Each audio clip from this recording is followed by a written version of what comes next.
Hurricane Melissa. We acknowledge that the road to recovery will be challenging, but we are confident that as a global community, our collective efforts will see you through. Mr. President, we are gathered here today to reiterate the urgent need to end the unilateral economic, commercial, and financial embargo imposed against Cuba, as we also call for a removal of Cuba from the list of states sponsoring terrorism. Mr. President, it has been more than 6 decades that the embargo has caused significant hardship to the government and people of Cuba, particularly the elderly, children, and most vulnerable populations. Recent data has signaled that during the period March 1st, 2024 to February 28, 2025, the material damage and losses caused by the embargo have increased by an alarming 49%. Mr. President, Cuba is not only our fellow Caribbean neighbor by geography, but Cuba has remained a strategic and reliable partner and friend to the Caribbean community, assisting us in bolstering our efforts, especially in providing tertiary education for our people and buttressing the provision of specialized medical care for the most vulnerable of our societies. And for this, we are immensely appreciative. We therefore stand in solidarity with the government and people of Cuba as an expression of our commitment to the deep bonds of friendship and shared values that continue to unite us.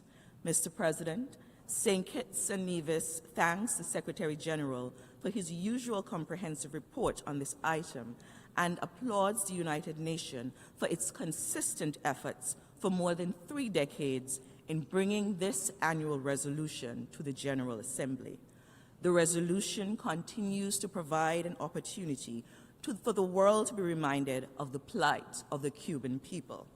In closing, Mr. President, St. Kitts and Nevis renews its advocacy for the end of the imposition of the embargo against Cuba. I thank the distinguished permanent representative of St. Kitts and Nevis.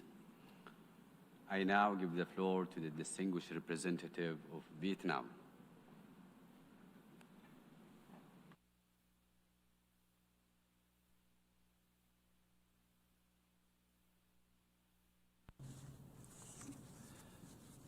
Mr. President, my delegation would like to thank the Secretary General for his comprehensive report on this agenda item.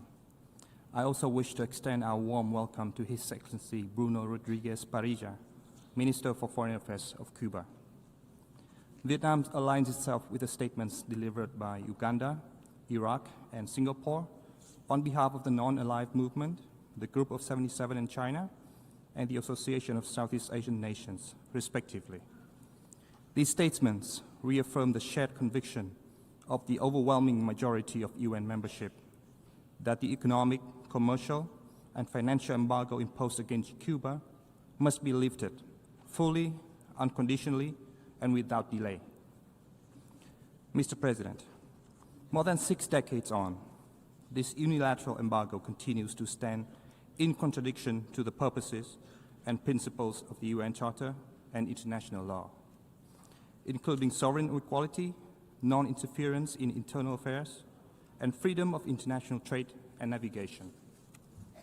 The embargo has inflicted severe and prolonged hardship on the Cuban people. It violates the legitimate rights to development and undermines the very spirit of multilateralism and humanity that the United Nations represents.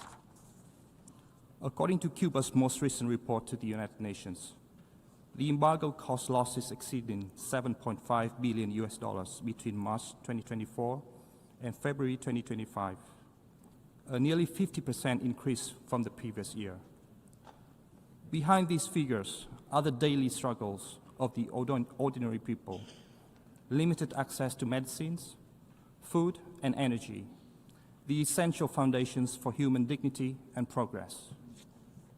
Mr. President, at the high-level general debate of the 80th session of the General Assembly, President Lương Cường of Vietnam reiterated our call for the complete lifting of all sanctions against Cuba and for the removal of Cuba from the so-called state sponsors of terrorism list. This reflects Vietnam's unwavering solidarity with Cuba and our belief that dialogue and engagement, not isolation, are the only viable path towards reconciliation and shared prosperity. Vietnam therefore joins the international community in once again calling for the end of this outdated and unjust policy and urges all states to refrain from applying or enforcing extraterritorial measures that contravene international law and the Charter of the United Nations. Vietnam's own experience testifies to the transformative power of dialogue and reconciliation.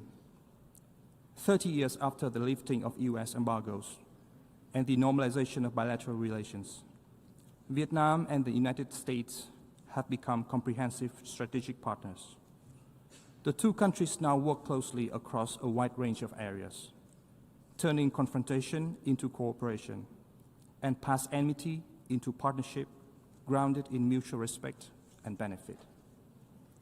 This transformation has brought tangible benefits to both peoples.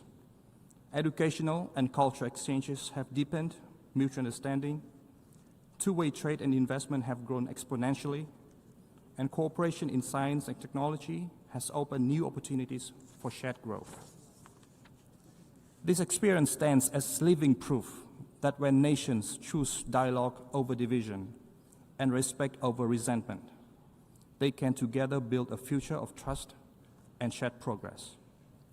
Vietnam sincerely hopes that this same spirit of reconciliation and forward-looking approach will one day define relations between the United States and Cuba.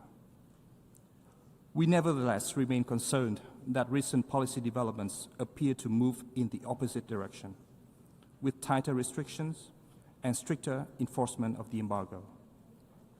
Vietnam encourages a careful reassessment of these measures in a spirit of dialogue, humanitarian consideration, and respect for international law. Mr. President, the continuation of the embargo against Cuba is morally indefensible, legally untenable, and economically counterproductive. It serves no constructive purpose other than to prolong hardship and erode confidence in the values we collectively uphold. Vietnam therefore calls upon the General Assembly to once again adopt the resolution in consideration, not merely as an act of solidarity with Cuba, but as a reaffirmation of the UN Charter, the principles of international law, and the collective conscience of humanity. Vietnam will continue to stand firm in supporting Cuba's right to sovereignty, self-determination, and development, confident that the principle of justice, dialogue, and cooperation will ultimately prevail. I thank you, Mr. President. I thank the distinguished representative of Vietnam. I now give the floor to the distinguished representative of Malaysia.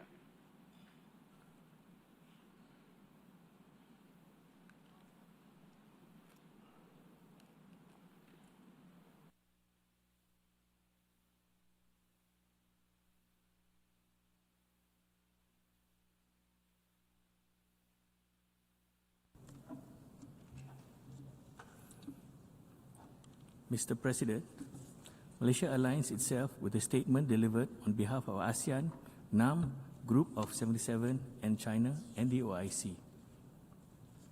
Mr. President, Malaysia joins others in strongly opposing the imposition of unilateral coercive measures against any country, including Cuba. Such measures are inconsistent with the principles of sovereign equality and contravene international law, international humanitarian law, the Charter of the United Nations, and the norms and principles of peaceful resolutions among states. The long-standing unilateral coercive measures against Cuba have severely constrained the economy and restricted its ability to develop. Between March 2024 and February 2025, the blockade has resulted in losses exceeding $7 billion, which is about 49% more compared to the same period in the previous year. In addition, the blockade had adversely affected Cuba's commercial relations, creating serious obstacles in the banking and financial operations, international trade, access to credit and financing, fuel procurement, and engagement with suppliers critical to national development. It has also discouraged foreign investment. The country has lost vital income needed to purchase food, medicines, and medical supplies, including powdered milk for children and essential items for social development. These illegal measures have further undermined key sectors such as tourism, biotechnology, energy and mining, information and communications technology, construction, and transport. The cumulative impact has constrained Cuba's growth and negatively impacted the well-being of its people. The unilateral economic, commercial, and financial embargo against Cuba must end immediately and unconditionally, including the removal of Cuba from the state sponsors of terrorism list. Mr. President, there is an urgent need to eliminate the practice of imposing unilateral coercive measures as a means of pursuing political objectives. The real victims are the ordinary people who are deprived of social economic development and essential services, including education and healthcare for the children. Therefore, Malaysia continues to support the annual United Nations General Assembly resolution entitled Necessity of Ending the Economic, Commercial, and Financial Embargo imposed by the United States of America against Cuba. In this regard, Malaysia calls upon the parties concerned to resolve their differences through dialogue and to refrain from actions that are not consistent with international law and UN practices. Thank you. I thank the distinguished representative of Malaysia. I now give the floor to the distinguished representative of Indonesia.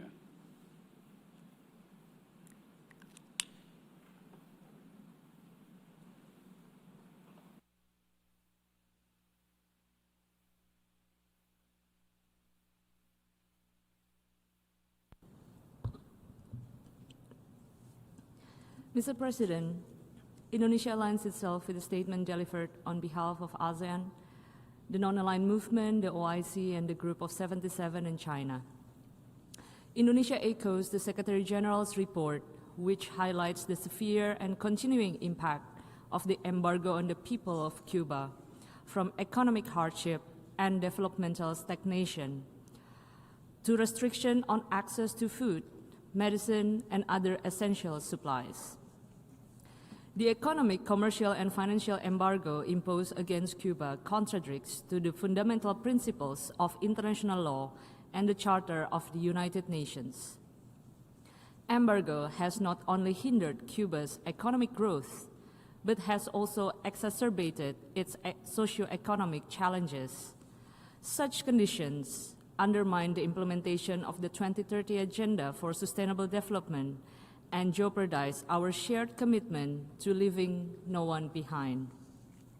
Mr. President, unilateral acts such as this embargo have consistently eroded trust in multilateralism and weakened collective efforts to achieve global prosperity. This embargo, which has endured longer than any other unilateral measure in modern history, represents a continuing obstacle to international cooperation. In this regard, Indonesia rejects all attempt to further strengthen the unilateral embargo against Cuba. We reaffirm our principled position in support of the resolution calling for its immediate termination. We also support the call to delist Cuba as a state sponsor of terrorism. Mr. President, ending the embargo would not only improve the welfare and uphold the legitimate rights of the Cuban people, including its right to development, but also restore the integrity of this assembly and reaffirm our commitment to multilateralism. Indonesia will continue to stand in solidarity with Cuba and with all nations that uphold the principles of international law, equality, and justice, as we strive together to realize our shared vision of peace, dignity, and prosperity for all. I thank you. I thank the distinguished representative of Indonesia. ويسرني الآن أن أعطي الكلمة لسعادة مندوب الدائم للجزائر.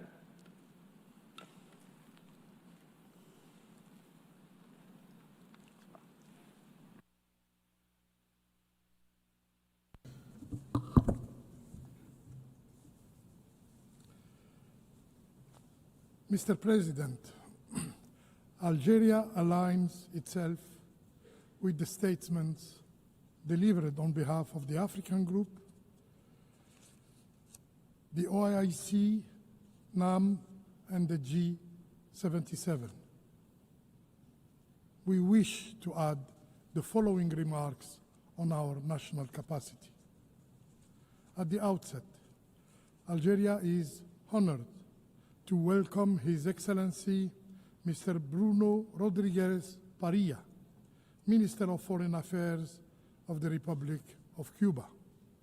We commend his country's enduring commitment to the principles of solidarity, dignity, and independence. We also express our appreciation to the Secretary General for his comprehensive reports on this important matter, containing in document A/80/83. Mr. President, guided by the principles and purposes of the UN Charter, Algeria reiterates its unwavering support for the immediate and unconditional lifting of the unjust economic, commercial, and financial embargo imposed on Cuba for more than 6 decades. This policy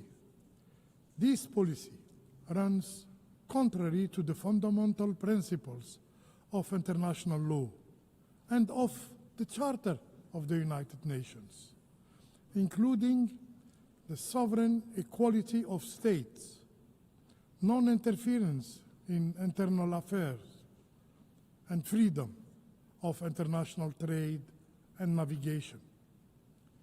It remains one of the most enduring examples of unilateral coercive measures that contravene the spirit of multilateralism and the collective objective of the United Nations.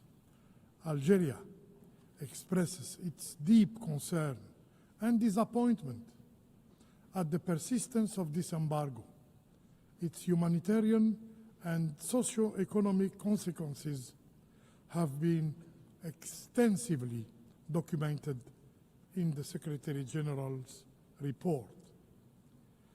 The blockade continues to impose enormous hardship on the Cuban people and severely undermines Cuba's efforts to achieve the SDGs by 2030. We strongly oppose, by principle, the imposition of unilateral laws and decisions that affect the sovereignty and development of other states. Algeria firmly rejects all unilateral coercive measures not authorized by the relevant organs of the United Nations, as they violate human rights, as they hinder international cooperation, as they obstruct the well-being of peoples. In this context, Algeria calls for the removal of Cuba from the unilateral list of alleged state sponsors of terrorism, a designation that is unjustified and detrimental to international trust and cooperation. Finally, President, we reaffirm our steadfast support and fraternity and solidarity with Cuba. Accordingly, my delegation will vote in favor of the draft resolution, as we have consistently done in previous years. I thank you. أشكر سعادة المندوب الدائم للجزائر الموقر. I now give the floor to the distinguished representative of Laos People's Democratic Republic.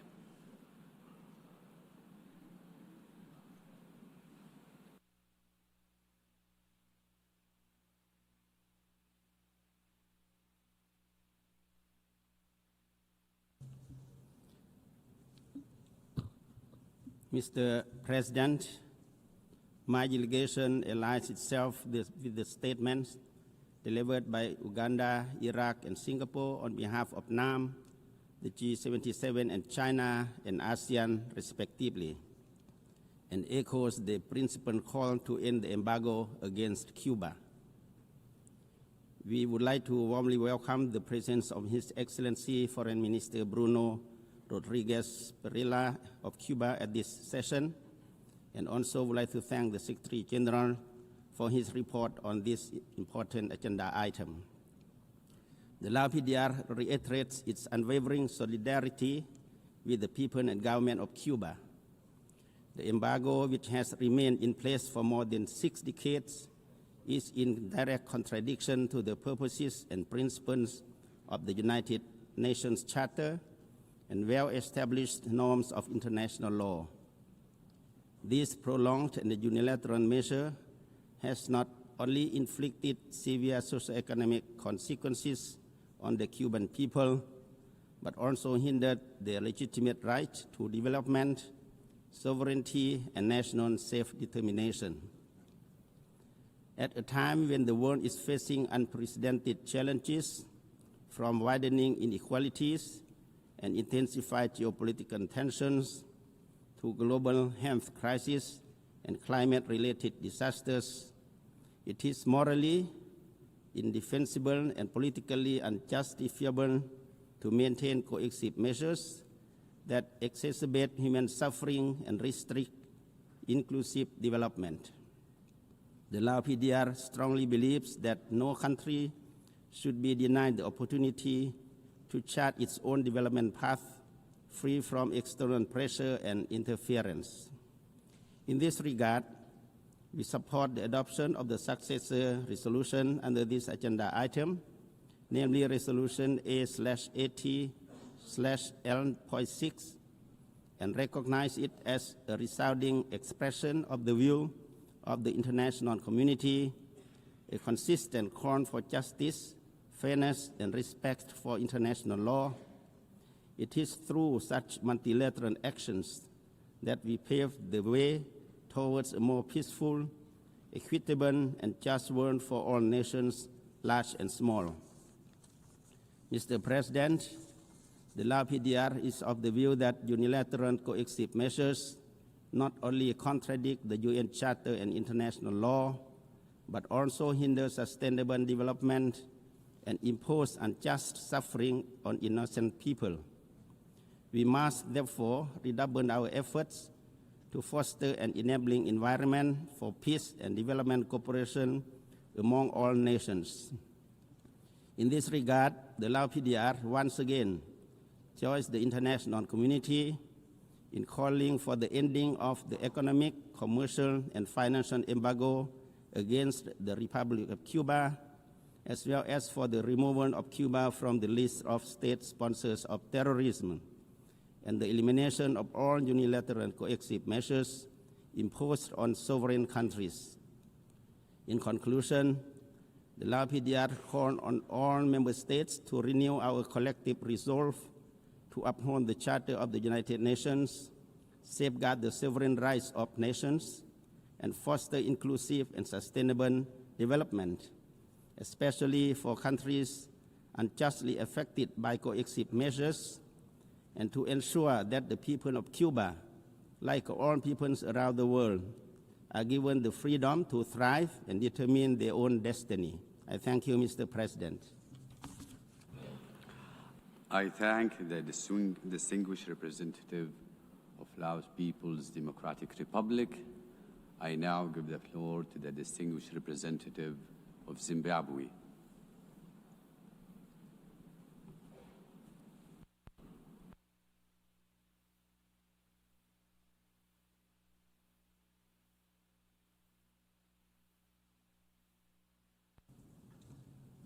Thank you, Mr. President. Let me begin by thanking you for convening this important meeting to consider once again the urgent necessity of ending the economic, commercial, and financial embargo imposed on Cuba. This debate is central to our collective commitment to the purposes and principles of the Charter of the United Nations and the sovereign equality of all states. My delegation aligns itself with the statements delivered on behalf of the African Group, NAM, and the G77 and China. We add the following remarks in a national capacity. We welcome the Minister of Foreign Affairs of Cuba, His Excellency Bruno Rodriguez Parilla. We commend the government of Cuba for highlighting the devastating impact of the blockade on the daily lives and well-being of the Cuban people. Cuba's most recent report offers a sobering account of human suffering, an undeniable indictment of the far-reaching consequences of unilateral coercive measures. It makes clear that with each passing day, the blockade not only inflicts pain on ordinary people, but it also hinders Cuba's path towards sustainable development. Mr. President, that the General Assembly has been seized with this matter for the 33rd consecutive year is a stark reminder that the will of the international community continues to be disregarded. While resolutions have consistently expressed overwhelming rejection of the embargo, meaningful progress towards its removal have remained elusive. This persistent defiance of international law has subjected the Cuban people to prolonged hardships and constitutes a flagrant violation of their sovereignty, independence, and territorial integrity. Equally concerning is the continued unjustified inclusion of Cuba on the so-called list of state sponsors of terrorism, an action that has further curtailed the country's access to international financial systems and development programs. The cumulative effect of these measures has been the deliberate obstruction of Cuba's socio-economic progress, in clear contradiction to the spirit of the 2030 Agenda for Sustainable Development. Mr. President, no country should be denied access to life-saving medicines, technology, financial services, agricultural equipment, and fair trade. Yet this remains the daily reality for the people of Cuba under the weight of an embargo devoid of moral or legal legitimacy. The continuation of this policy is an affront to multilateralism, an impediment to development, and a violation of the fundamental rights and dignity of the entire nation. Zimbabwe is also a victim of unilateral coercive measures. We too have witnessed firsthand how these measures can asphyxiate economies and restrict social progress.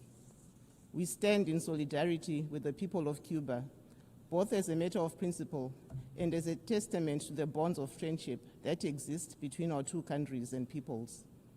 We therefore reiterate our call for member states to refrain from enacting and enforcing unilateral measures contrary to international law and the purposes and principles of the Charter. Mr. President, Zimbabwe commends the government and people of Cuba for their resilience in the face of injustice. Despite these formidable challenges, Cuba continues to meaningfully contribute towards international cooperation through medical brigades.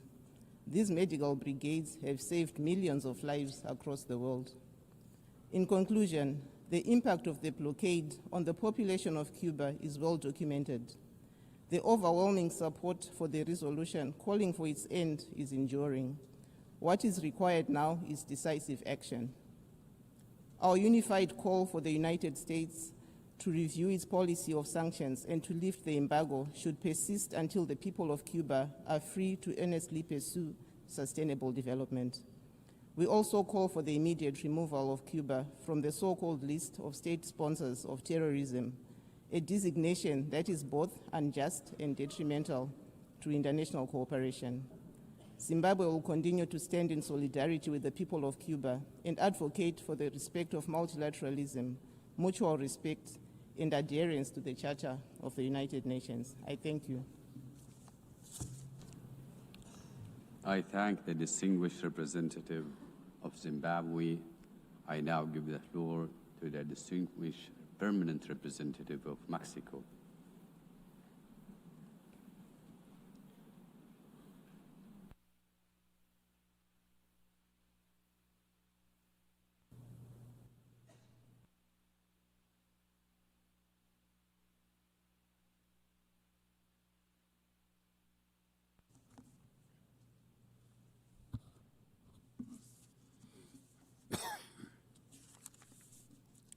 Señor presidente, estimadísimos colegas, comienzo reconociendo la presencia del canciller de Cuba, don Bruno Rodríguez, en la Asamblea General.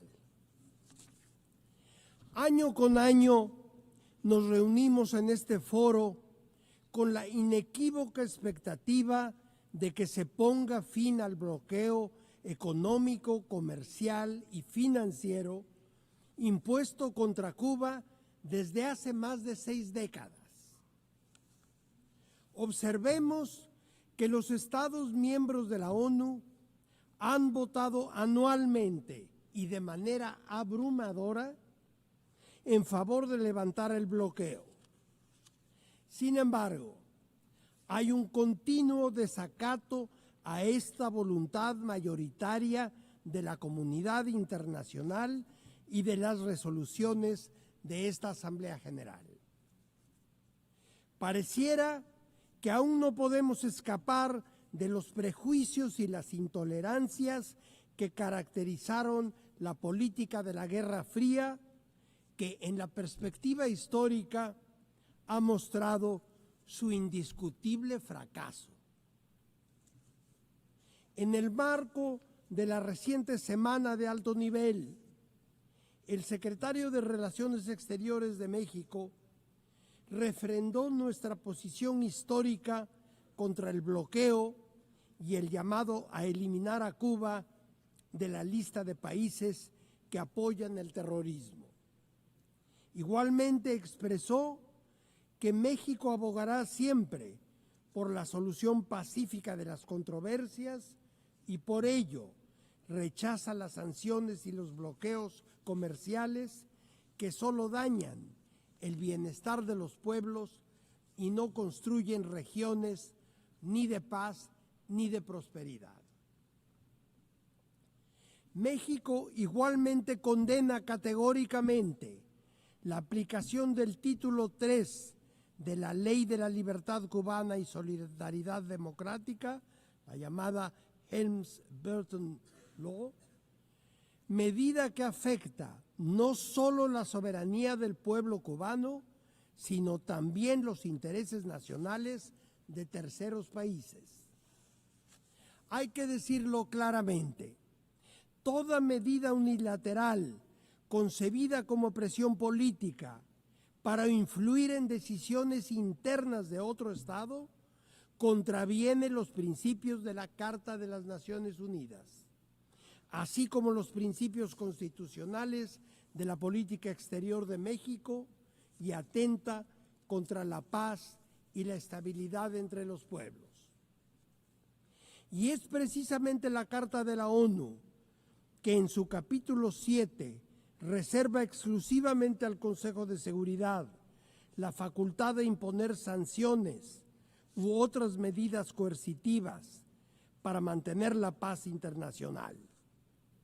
Por ello, México sostiene que no debe haber sanciones de ninguna índole fuera de las que adopte el Consejo de Seguridad. Señor presidente, Cuba enfrenta una crisis económica incluso más severa que la experimentada durante los años 90, agravada por el bloqueo y el reforzamiento de sanciones por parte del gobierno estadounidense. El país incluso continúa sufriendo los estragos de la pandemia por COVID-19, cuando el resto de la comunidad internacional logró dar la vuelta a esa página de la historia contemporánea.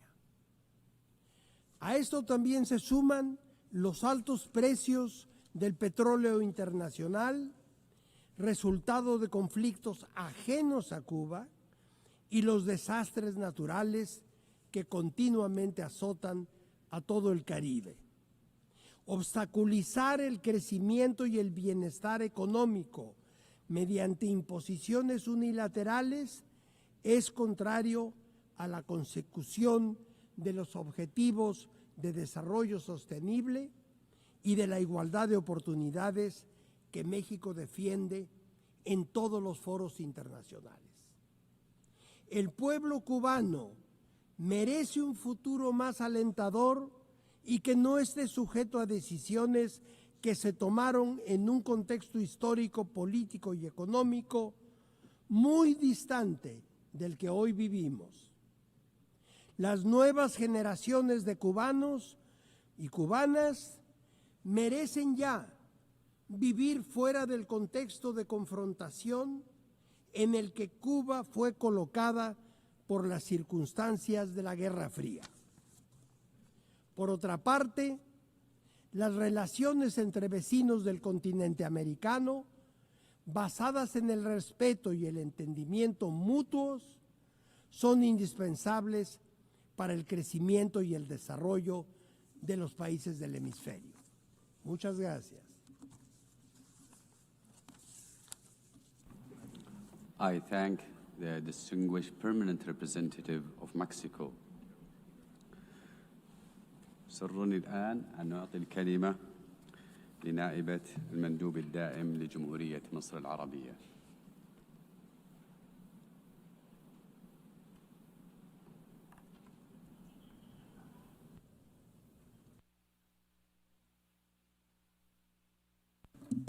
شكرا السيد الرئيس. السيد الرئيس، بداية أعرب عن التقدير للسكرتير العام على تقريره المقدم بشأن ضرورة إنهاء الحصار الاقتصادي والتجاري والمالي المفروض على كوبا. وينضم وفد بلادي للبيانات التي أطلقتها مجموعات 77 والصين، المجموعة الأفريقية، مجموعة عدم الانحياز، ومجموعة دول منظمة التعاون الإسلامي. السيد الرئيس، تؤكد مصر مجددا موقفها الثابت والداعم لكوبا في مواجهة تلك العقوبات، حيث أن الإجراءات أحادية الجانب المفروضة عليها تؤثر بشكل مباشر وسلبي على كافة مناحي الحياة الاجتماعية والاقتصادية للشعب الكوبي، وتمثل عقبة جسيمة أمام جهود التنمية. وترى مصر أن استمرار هذا الحصار على مدى أكثر من 6 عقود لا يتوافق مع مبادئ ميثاق الأمم المتحدة ولا مع قواعد القانون الدولي، كما أنه يقوض الجهود الجماعية الرامية إلى احترام التعددية وتحقيق التعاون الدولي والتنمية المستدامة. السيد الرئيس، تؤكد مصر كذلك على أهمية احترام قرارات الجمعية العامة المتواترة والمتعاقبة، وكذلك المحافل الأممية الأخرى التي تطالب بإنهاء هذا الحصار، وتشدد على أن استمرار الإجراءات الأحادية لا يخدم أهداف التعاون الدولي ولا روح التضامن التي تحتاجها منظومتنا المتعددة الأطراف في وقت حرج يمثل تحديا للعمل الدولي. وختاما، تدعو مصر إلى الرفع الكامل والفوري للحصار المفروض على كوبا، تمكينا لشعبها من تحقيق تطلعاته المشروعة في التنمية والازدهار. شكرا. أشكر سعادة نائب المندوب الدائم لجمهورية مصر العربية. I now give the floor to the distinguished representative of Ghana.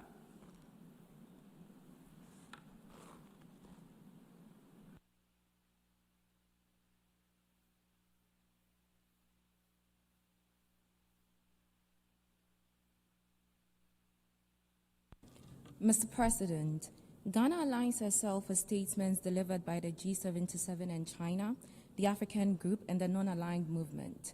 We speak at this moment in our national capacity and take this opportunity to thank the Secretary General for his report A/80/83. Mr. President, few issues before this Assembly speak as powerfully to our shared conscience as the continuing economic, commercial, and financial embargo imposed on the Republic of Cuba. For more than 6 decades, this measure has stood as a moral, legal, and economic contradiction to the principles enshrined in the Charter of the United Nations, namely the sovereign equality, non-interference, and the right of all peoples to pursue their own development in dignity and peace. Ghana has consistently and resolutely advocated for an end to the embargo because we believe that no nation should be denied the opportunity to participate fully and freely in global trade, nor deprived of the means to uplift the well-being of its citizens. This conviction is grounded in the 1986 Declaration on the Right to Development and reaffirmed in numerous resolutions of this Assembly. Yet, despite more than 30 consecutive annual votes of overwhelming support in this hall, this unjust policy persists. It continues to constrain Cuba's capacity to modernize its economy, limits access to medicines, technology, and markets, and undermines the aspirations of a resilient people whose spirit of cooperation has enriched our collective humanity. Mr. President, during the recent high-level general debate, voices from every region, particularly across the Global South, once again called with moral clarity for the immediate and unconditional lifting of this embargo. The President of Ghana joined the chorus of principle when he called for the removal of the blockade on Cuba. As we consider draft resolution A/80/L.6, Ghana will vote firmly in favor. Our support is not born merely of friendship or historical solidarity. It is anchored in law, fairness, and our unwavering belief in a rules-based international order. The extraterritorial application of this embargo imposes undue burdens on third states in clear contravention of international law and the Charter spirit of sovereign equality.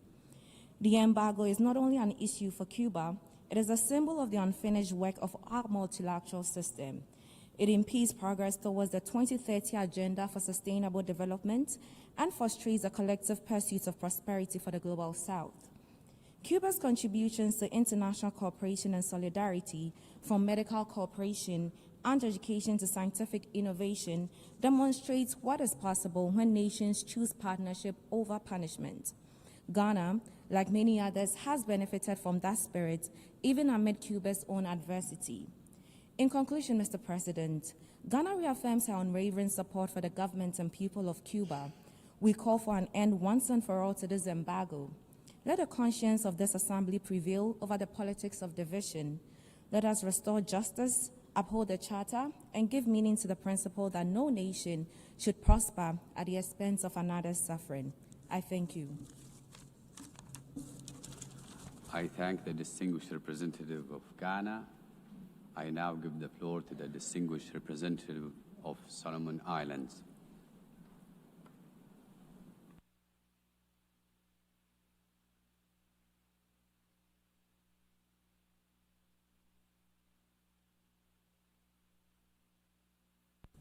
Mr. President, the delegation aligns itself with the statement delivered by Iraq on behalf of the Group of 77 and China, and wishes to contribute to the debate in our national capacity.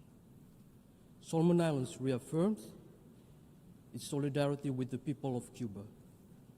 We would also like to extend our profound appreciation to the government and the people of Cuba for training more than 100 Solomon Islands medical doctors in Cuba, who are now in hospitals, health centers, and saving lives in our communities.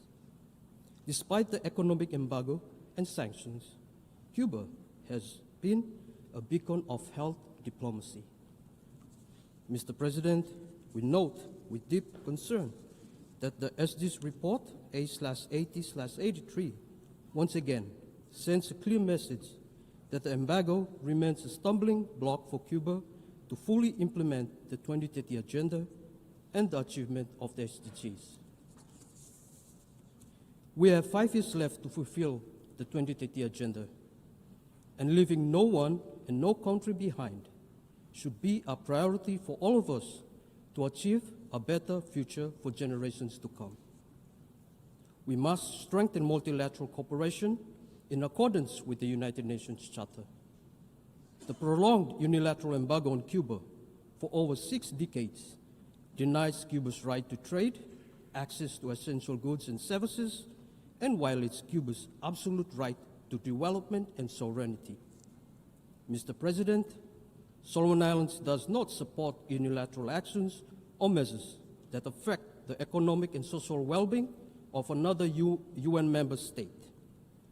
These actions are considered inconsistent with the principles of the United Nations Charter.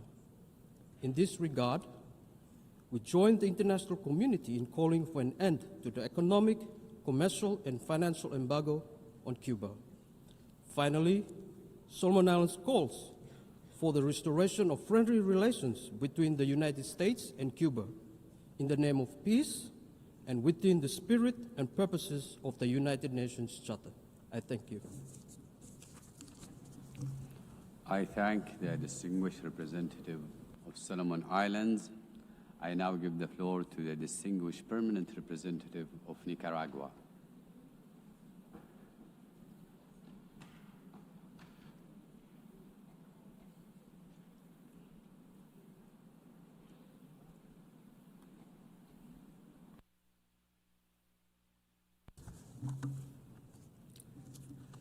Señor presidente, nos asociamos a las declaraciones hechas por el representante de Irak en nombre del G77 más China, con Uganda en nombre del Movimiento de Países No Alineados y Venezuela en nombre del Grupo de Amigos en defensa de la Carta de las Naciones Unidas.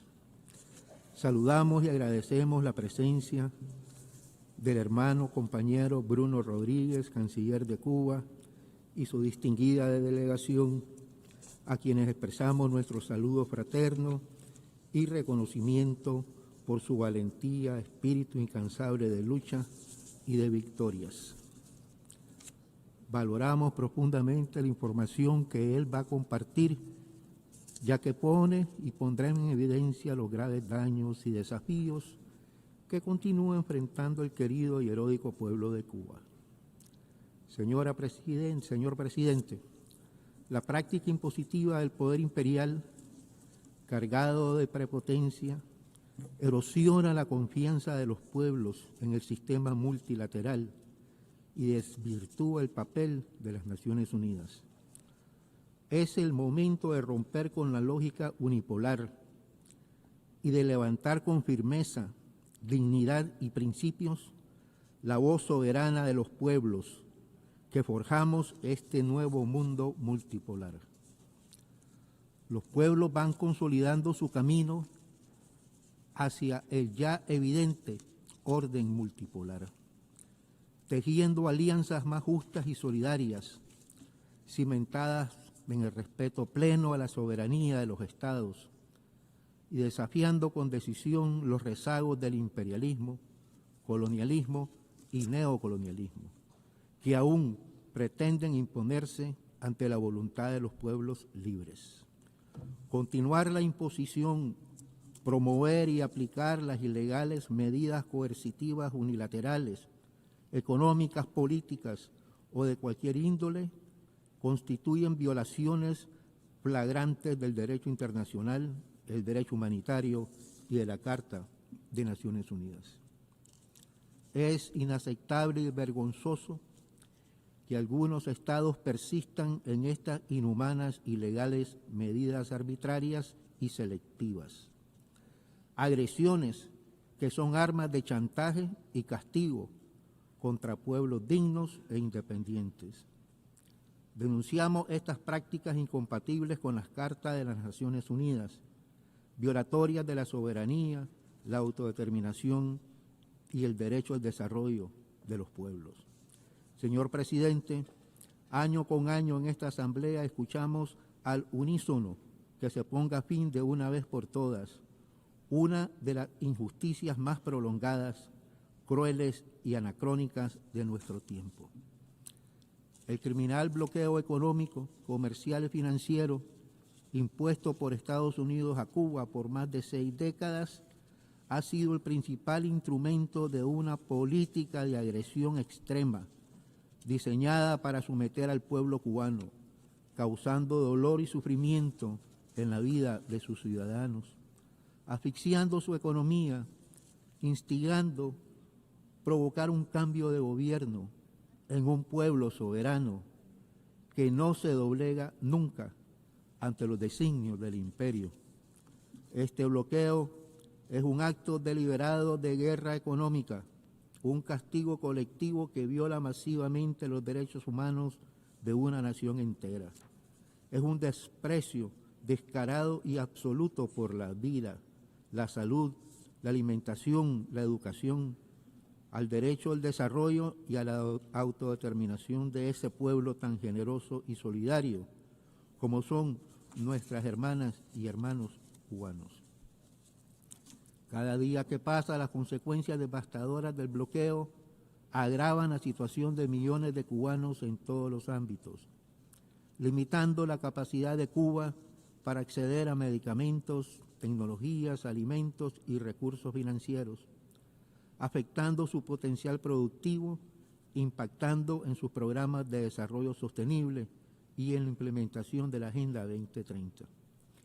En este mismo contexto de hostigamiento se suma la injusta y arbitraria inclusión de la hermana República de Cuba en la infame lista ilegal de los Estados Unidos que la acusa falsamente de patrocinar el terrorismo. Calumnia y agresión que pretende justificar lo injustificable. Cuba solo patrocina vida, cooperación y hermandad. Esa es la lista en que Cuba honrosamente participa. Frente a esta agresión, la dignidad de Cuba se erige como un faro de resistencia. Cuba, ese gigante de la solidaridad internacional que continúa de pie, compartiendo solidariamente educación, salud, ciencia y esperanza con los pueblos del mundo. Miles de médicos, maestros, ingenieros, deportistas y profesionales cubanos han llevado salud, educación, deporte a los rincones más recónditos de la tierra. Sus brigadas médicas han sido siempre las primeras en asistir incondicionalmente ante desastres naturales y epidemias, como la gran mayoría de los países aquí presentes, incluyendo países desarrollados, lo sabemos muy bien y agradecemos.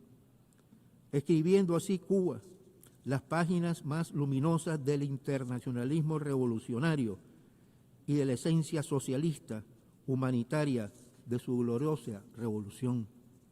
Señor presidente, esta Asamblea desde hace 33 años ha declarado que el bloqueo contra Cuba es injustificable e ilegal, pese a los intentos de los Estados Unidos de revestirlo con argumentos infundados e injerencistas. Por lo tanto, esta Asamblea también tiene la obligación de hacer cumplir todas estas resoluciones. Nicaragua es testigo vivo y agradecido de esa solidaridad cubana. Condenamos en los términos más enérgicos este bloqueo ilegal, inmoral e inhumano impuesto contra Cuba y exigimos su fin inmediato, total e incondicional. Los pueblos del mundo, incluyendo el de los Estados Unidos, demandan el fin de este bloqueo. Están con Cuba, están a su lado, caminando con ella, porque la solidaridad es más fuerte que el chantaje, porque la historia y la justicia siempre estarán con los pueblos que no se venden, que no se rinden. Señor presidente, tenemos la certeza de que la solidaridad internacional con Cuba seguirá creciendo como expresión de dignidad compartida. Al aprobar esta resolución, la Asamblea General alzará una vez más su voz firme para condenar esta guerra económica criminal y todas sus manifestaciones y efectos extraterritoriales que continúan intensificándose contra la hermana República de Cuba. Nicaragua, como todos los años, afirma su respeto, su admiración y cariño eterno a Cuba y votará a favor del proyecto de resolución A/80/L6, reiterando nuestro apoyo, reconocimiento y gratitud al querido y generoso pueblo y gobierno de Cuba, cuyo heroísmo y ejemplo es fiel a su vocación internacionalista, siempre dispuesta a contribuir con su experiencia en el bien común de la humanidad. Muchas gracias. I thank the distinguished representative of Nicaragua. I now give the floor to His Excellency Bruno Eduardo Rodriguez Parilla, Minister for Foreign Affairs of Cuba, to introduce draft resolution A/80/L6.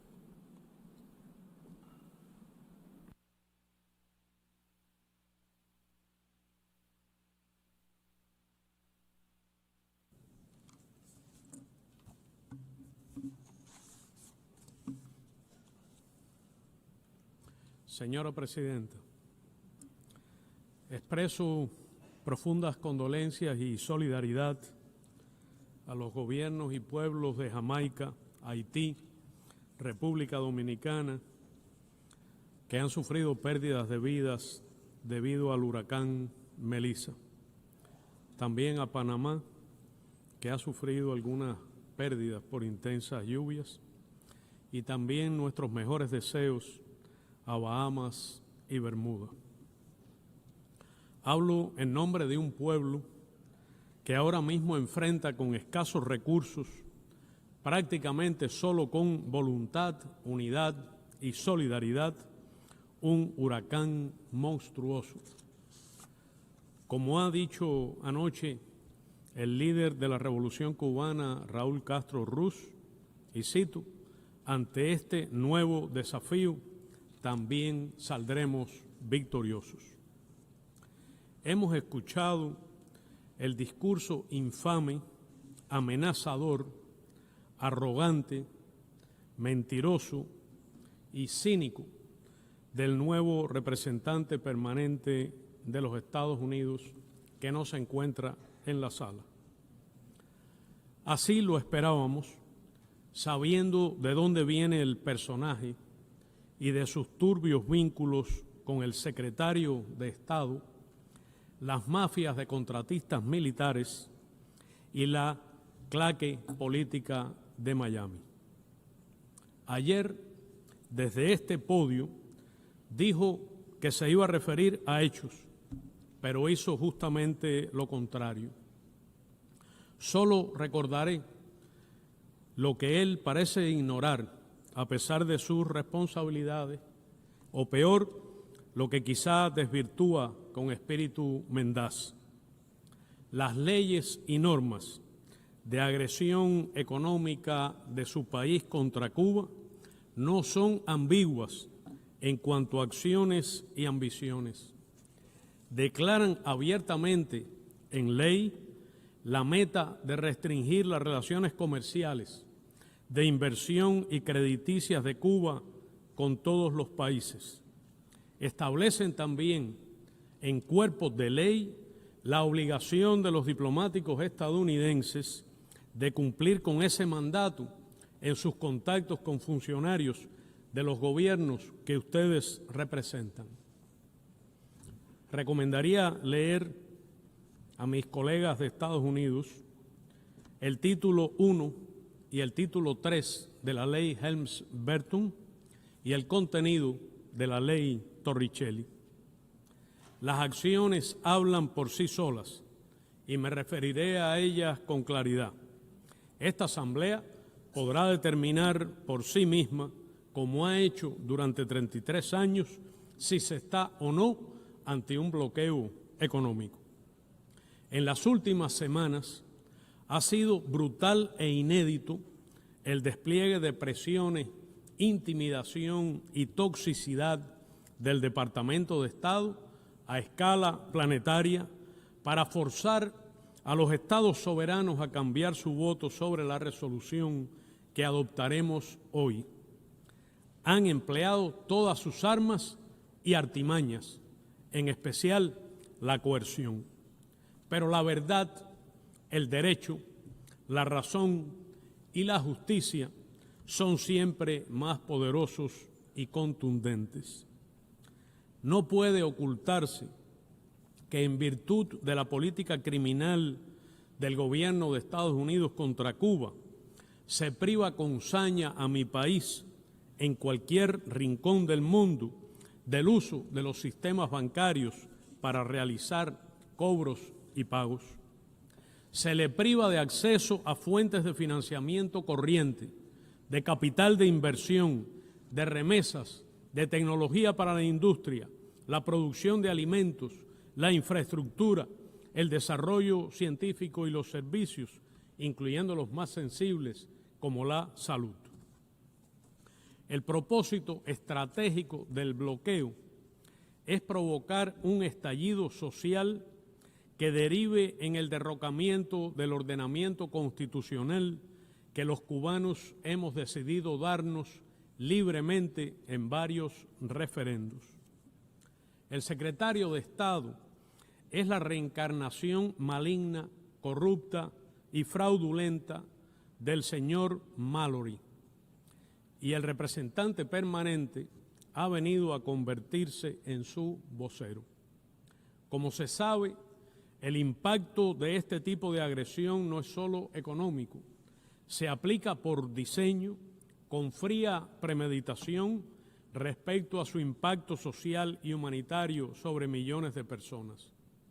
En Cuba, por ejemplo, se ha registrado en años recientes, y lo digo con dolor, el deterioro de algunos indicadores de salud que, si bien aún son destacados para un país en desarrollo y comparables con los países industrializados, son hoy inferiores a los índices que nuestro país fue capaz de alcanzar progresivamente.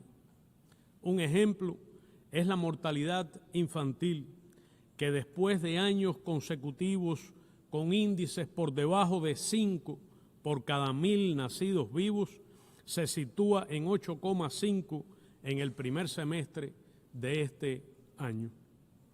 Habría que mentir, como ha hecho el representante permanente de Estados Unidos, para divorciar este resultado del impacto que sobre el sostenimiento del sistema de salud tiene el bloqueo. Como no se pueden separar de él los índices de esperanza de vida, mortalidad materna o disponibilidad de medicamentos altamente subsidiados para la población. Solo entre el 1 de marzo de 2024 y el 28 de febrero pasado, el bloqueo causó a Cuba unos 7.556 millones de dólares en daños y perjuicios materiales. Es un impacto similar al Producto Interno Bruto nominal de al menos 30 países de los que están aquí representados, según datos del Banco Mundial. Pero los daños del bloqueo no solo se expresan en números y perjuicios materiales, sino en la vida cotidiana de nuestros compatriotas. Ninguna persona, familia o sector escapa a sus efectos cotidianos y devastadores. Dailianis, joven cubana de 29 años, con una miocardiopatía hipertrófica que puede implicar riesgo para su vida, requiere la implantación de un desfibrilador automático al que Cuba no tiene acceso. Dailianis y tantos otros pacientes cubanos con similar patología se mantienen en espera de este tipo de implante. El niño Abdiel, de 6 años, necesita una operación de cadera que requiere un injerto óseo. Este tejido se produce en el banco de tejidos del Hospital Cubano Fran País, pero el indispensable proceso de liofilización está paralizado por la falta de un sensor. No ha sido posible comprarlo, aún teniendo el dinero para pagarlo, porque las empresas que lo suministran ante el bloqueo a Cuba se niegan a venderlo conforme a las prácticas habituales del comercio. No se trata de daños colaterales, no son casos aislados, son experiencias cotidianas, son seres humanos inocentes que sufren. La creatividad de nuestras instituciones y de los profesionales que en ellas trabajan es extraordinaria y muy meritoria, pero no puede calcularse la angustia que genera a las familias cubanas ni la tensión que supone al sistema de salud pública no poder contar con estos medicamentos o insumos médicos cuando se requieren.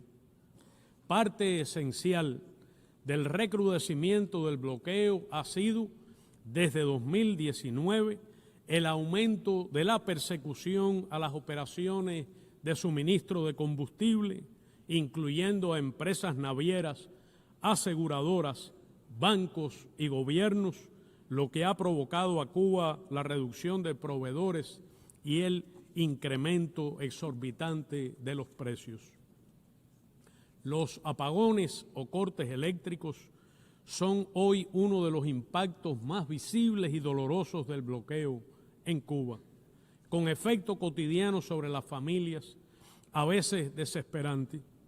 Tiene impacto sobre otros sectores como el abasto de agua, los procesos productivos, los servicios y la economía en su conjunto, todo lo cual pesa sobre la población.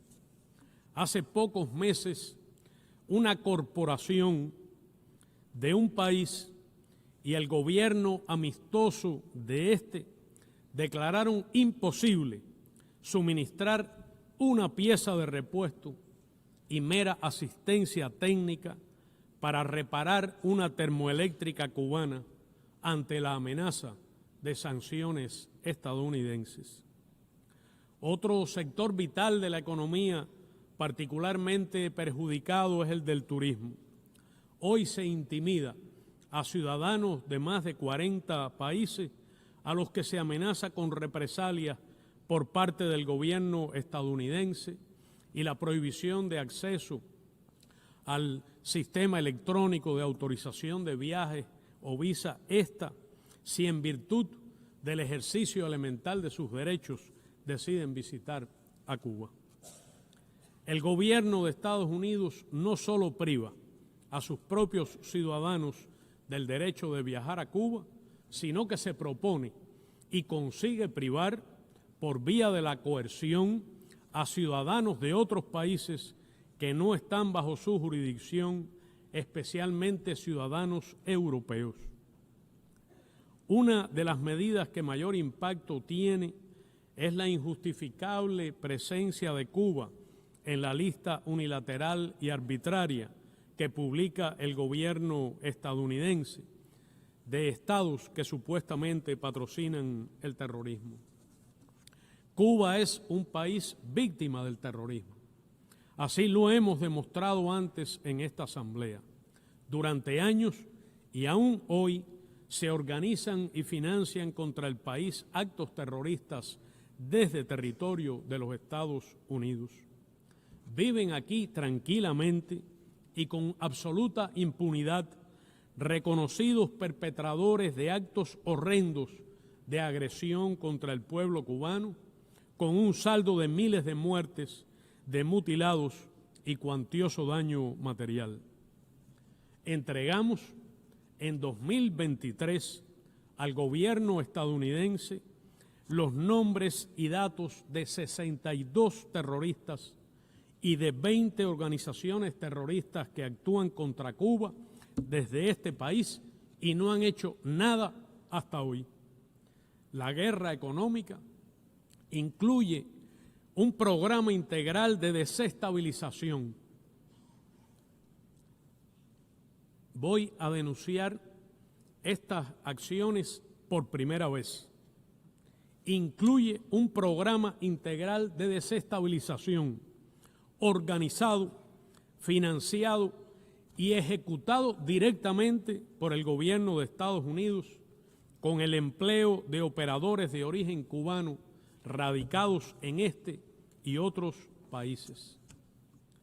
Tienen la misión, tienen el encargo de deprimir el nivel de ingresos de la población cubana por la vía de la manipulación especulativa de la tasa de cambio de la moneda, con efecto directo en el crecimiento de los precios, la propagación en redes de mensajes intimidatorios y alarmistas y la alteración así del comportamiento natural del mercado.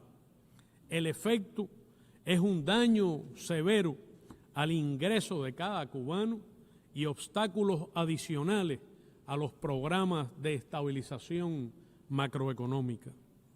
Se incurre para ello en el blanqueo de dinero del presupuesto federal estadounidense, empleando fondos asignados por el Congreso de los Estados Unidos y utilizados por el Departamento de Estado, organizaciones no gubernamentales y contratistas que lo canalizan. Nuestro gobierno cuenta con evidencia irrefutable sobre estas operaciones, con datos, nombres, contactos, comunicaciones y el involucramiento directo del gobierno de Estados Unidos y de sus diplomáticos. Se trata de una actividad criminal frente al derecho internacional, las leyes cubanas e incluso las leyes estadounidenses. Estados Unidos ha tratado de vender la idea de que el bloqueo es una justificación del gobierno cubano para esconder sus ineficiencias o los errores de su modelo de desarrollo. Esta campaña política se sostiene en una operación comunicacional y digital que mediante la desinformación tóxica, los eufemismos, los silencios selectivos y la saturación coordinada de mensajes busca instalar la percepción de que el bloqueo no existe o no afecta a la población. El gobierno de Estados Unidos no solo intenta negar o minimizar el efecto del bloqueo, sino que penalizan a quienes documentan sus daños y consecuencias, recurriendo a campañas de descrédito, a cibertropas pagadas con los fondos de cambio de régimen y a la censura algorítmica por parte de las plataformas tecnológicas de su propiedad respecto a los contenidos nacionales cubanos. Mentiría y mentirá quien niegue que sin bloqueo los problemas económicos de Cuba tendrían mejor y más rápida solución. De hecho, los propios promotores de la política de bloqueo y máxima presión se ufanan públicamente de su efecto destructivo y la capacidad para golpear el nivel de vida de todo un pueblo. Revísense las declaraciones del secretario de Estado de Estados Unidos y de los políticos que han hecho carrera y fortuna con la agresión a Cuba. Si el gobierno de Estados Unidos tiene alguna mínima preocupación por ayudar al pueblo cubano, como dicen, suspenda o haga excepciones humanitarias al bloqueo con motivo de los daños que está ocasionando el huracán Melissa. Cuba es un país de paz.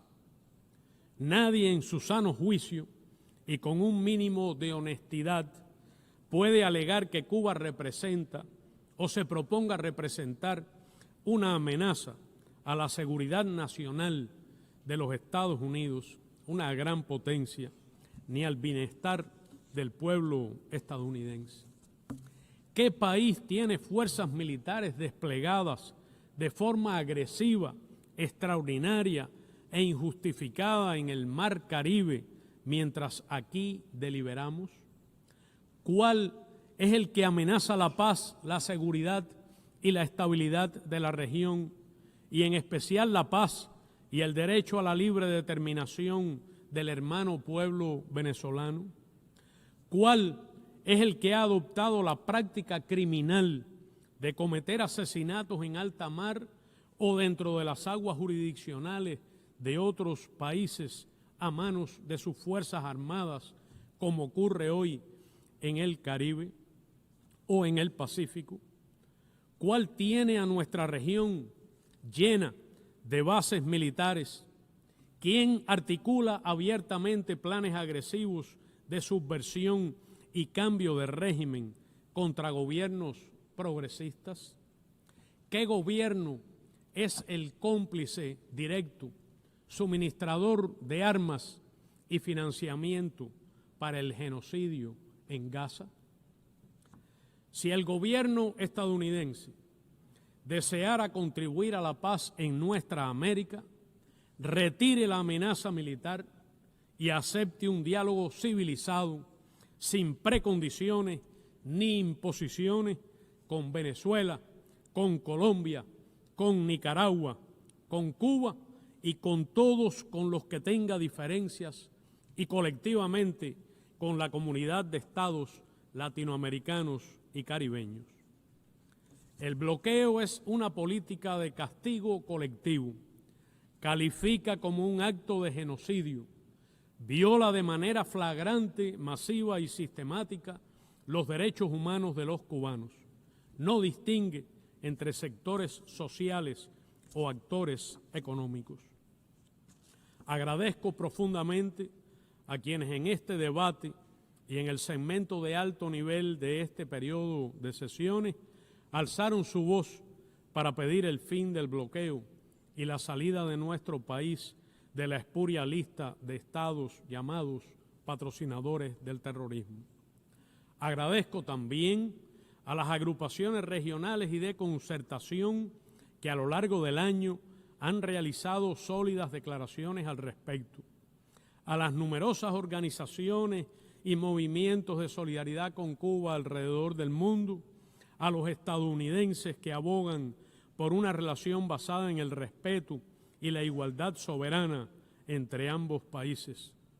Reconozco las expresiones de cubanos en Estados Unidos y en todas partes que con sus pronunciamientos y sus acciones solidarias y patrióticas se oponen y luchan contra el bloqueo. Cuba no se rendirá. Persistiremos en denunciar la infamia y el atropello. Ejerceremos con determinación el derecho a decidir nuestro destino. Continuaremos el empeño de superar nuestras dificultades actuales y asegurar la sostenibilidad económica del país, aún con la continuación o incluso el ulterior fortalecimiento del bloqueo. Con José Martí, nuestro pueblo reafirma hoy que, antes que cejar en el empeño de hacer próspera y libre a la patria, primero se unirá el mar del sur al mar del norte y nacerá una serpiente de un huevo de águila. Y de Antonio Maceo, quien intente apropiarse de Cuba, recogerá el polvo de su suelo anegado en sangre si no perece en la lucha. Y con Fidel Castro Ruz exclamamos otra vez: patria o muerte, venceremos. Señora Presidenta, en nombre del noble y solidario pueblo cubano, que lleva décadas escribiendo una hazaña admirable de patriotismo, justicia, resistencia, creación y sacrificio, solicito respetuosamente a los Estados miembros votar a favor del proyecto A/80/L6 titulado Necesidad de poner fin al bloqueo económico, comercial y financiero impuesto por los Estados Unidos de América contra Cuba. Será, distinguidos embajadores, señores delegados, un acto de justicia a favor de un pueblo de paz que hoy se enfrenta, como al bloqueo, a otro huracán monstruoso. Muchas gracias. I thank the Minister for Foreign Affairs of Cuba. We have heard the last speaker in the debate for this item. We shall now proceed to consider draft resolution A/80/L6. Before giving the floor for explanations of vote, before the vote, may I remind delegations that they are strongly urged to limit explanations of vote to 5 minutes, which should in any case not exceed 10 minutes and be made from their seats. I now give the floor to the distinguished representative of Poland on behalf of the group. Thank you, Madam President, distinguished delegates. I have the honor to speak on behalf of Czechia, Estonia, Latvia, Lithuania, and my own country, Poland. Our position on this matter is rooted in a single non-negotiable principle: the UN Charter standing at the center of our work, promoting peace and security through consistent adherence of the international law. As such, our overriding duty is to work together toward peace and respect the sovereignty of all member states. We recognize, as we have constantly done in the past, that the embargo and the connected measures are negatively affecting the living standards of the Cuban people. The humanitarian consequences of the situation are clear, and we remain dedicated to alleviating suffering wherever it occurs. We reiterate our readiness to share our experience and assist Cuban government in pacific political and economic transformation that would set the country on a path towards modernization and sustainable growth. Let me also express our full solidarity with those affected by the current devastating hurricane. At the same time, we find ourselves unable to further fully engage in a debate that has been politically selective for years. We must observe with regret that a state which today calls for the strict observance of the international law in the context of this resolution has for years supported Russia in its war of aggression against Ukraine, that itself is in a stark breach of the UN Charter. On top of its political support, the government of Cuba is turning a blind eye on the active participation of its nationals in an illegal war of aggression elsewhere in the world. We refer specifically to the large number of Cuban nationals who are participating in the ongoing Russian aggression against Ukraine just across our borders. This foreign involvement constitutes a clear violation of the core provisions of the UN Charter itself. We strongly urge Cuba once again to take all necessary measures to prevent its nationals from joining Russian military forces and to ensure accountability for any Cuban involvement in the action that contributes to Russia's aggression. Additionally, we also call on Russia not to exploit the economic difficulties of the people around the world by engaging them in an illegal war of aggression. Such actions result not only in a severe deterioration of the economic and humanitarian situation in the attacked country, but actively result in depriving people of their homes, causing deaths, casualties, and immense suffering.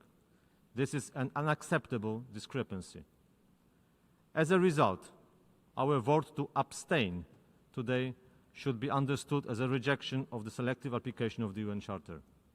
True justice and lasting peace demand that states constantly uphold the laws they demand others to follow. And I thank you. I thank the Speaker of Poland. I now give the floor to Namibia. Thank you, Madam President. I express solidarity with the nationals of the Caribbean who are going through Hurricane Melissa. Madam President, Namibia takes the floor in explanation of the vote before the vote on the draft resolution before us.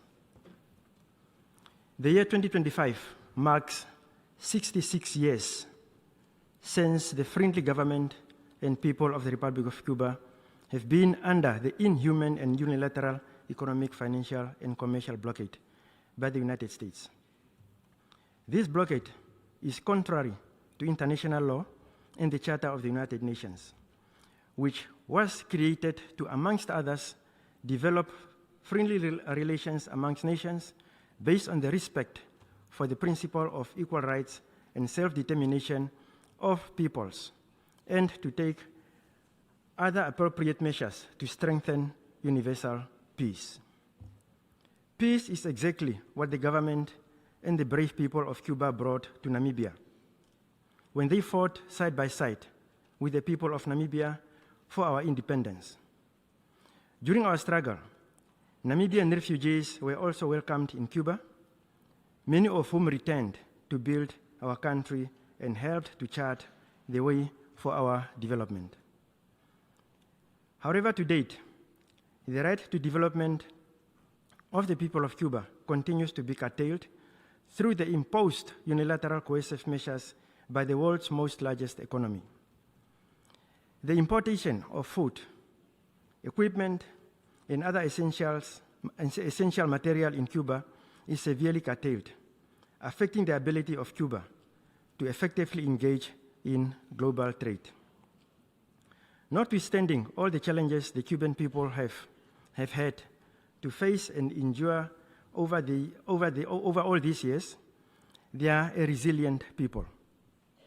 Cuba has spared no efforts in contributing to the welfare of millions of people around the world through its selfless contributions in so many cases where natural disasters and adversity had struck, or through science, technology advancement, training, and capacity building, support to the international community, and the deployment of medical professionals, and much of the world, of the developing world. Madam President, in his State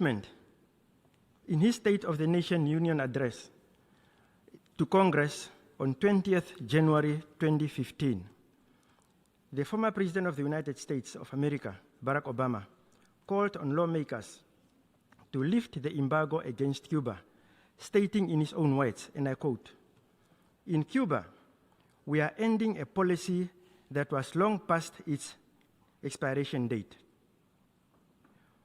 When what you are doing doesn't work for 50 years, it's time to try something new. And our shift in Cuba policy has the potential to end a legacy of mistrust in our hemisphere. It removes a phony excuse for restrictions in Cuba," end of quote. This statement is still valid today. However, since June 2017, during the first term of the current President of the United States, measures against Cuba were tightened. This embargo is not only a bilateral issue between Cuba and the United States of America, as we are made to believe. It hinders and affects international cooperation with Cuba. In this 80th year of existence of the United Nations, we call on all good officers of the Secretary General and the United Nations to facilitate dialogue between these two countries with the hope of reversing these restrictions while working towards the normalization of relations between the two countries. Finally, Madam President, we call for the removal of Cuba from the list of state sponsors of terrorism as a sign towards improving relations between the two countries. Namibia will not deviate from voting in favor of this resolution, and we invite other member states to do the same in solidarity with the people of Cuba. I thank you. I thank the Speaker of Namibia. We have heard the last speaker in explanation of vote before the vote. The Assembly will now take a decision on draft resolution A/80/L6 entitled Necessity of Ending the Economic, Commercial and Financial Embargo imposed by the United States of America against Cuba. Recorded vote has been requested. We shall now begin the voting process. Those in favor of draft resolution A/80/L6, please signify.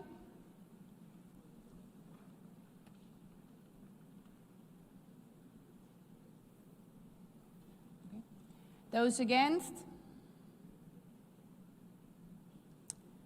Abstentions? The Assembly is now voting on draft resolution A/80/L6 entitled Necessity of Ending the Economic, Commercial and Financial Embargo imposed by the United States of America against Cuba. Will all delegations confirm that the votes are accurately reflected on the screen?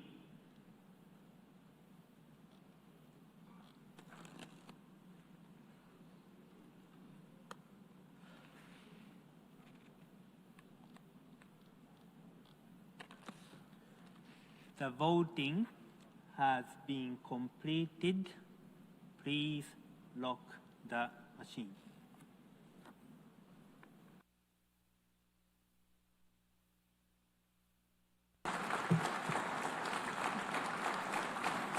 The result of the vote is as follows.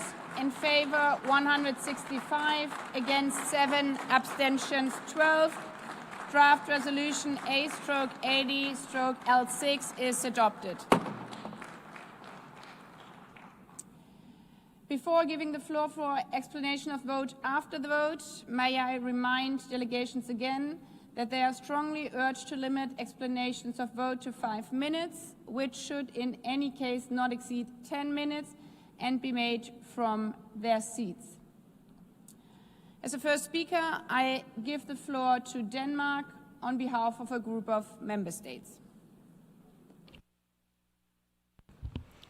Thank you, Madam President.